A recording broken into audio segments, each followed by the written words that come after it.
कि ये जो पाकिस्तान के अंदर ना बेसिकली मजहबी सियासत को तबाह करने के लिए दो बहाने लगाए जाते हैं। एक है फैटफ का बहाना।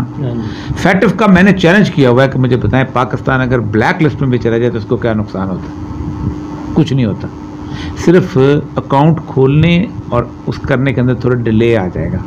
फैटफ के पास कोई इम्प्लीमेंटिंग टूल ही नहीं है अपने आप को नाफिज करने का, अपनी बात को नाफिज, कोई कतन।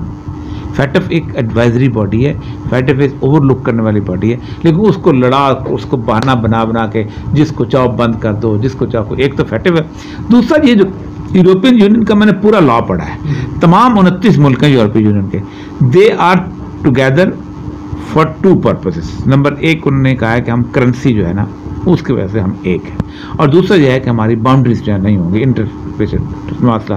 फॉरेन पॉलिसी के हिसाब से हर मुल्क आज़ाद है अपनी, उसकी अपनी पॉलिसी। अक्सर मुल्क हैं जो नेटो में नहीं है, तो उनको क्यों नहीं ले आते हो? वो कहते हैं हम नेटो में जाते हैं। अभी ताज़ा यूक्रेन वाला जो मसला उसमें 10 लोग उसके मुखालिफ थे। अभी अमेरिका ने रूस के सफीर को भेजा है, बिल्कुल भेजा ना, कितने इन्होंने भेज दिया अमेरिका के कहने पे? उनका बाप है, कोई भी नहीं भेजा। तो यहाँ अगर उसका सफूर चला जाता कितने लोगों ने करना था, और मुश्किल होता है। और जो इमरान खान साहब इतना बड़ा हीरो बनता है कि मैं दुनिया को बताता हूँ कि हेट स्पीच है, कार्टून से ज़्यादा हेट स्पीच हो सकती है कोई?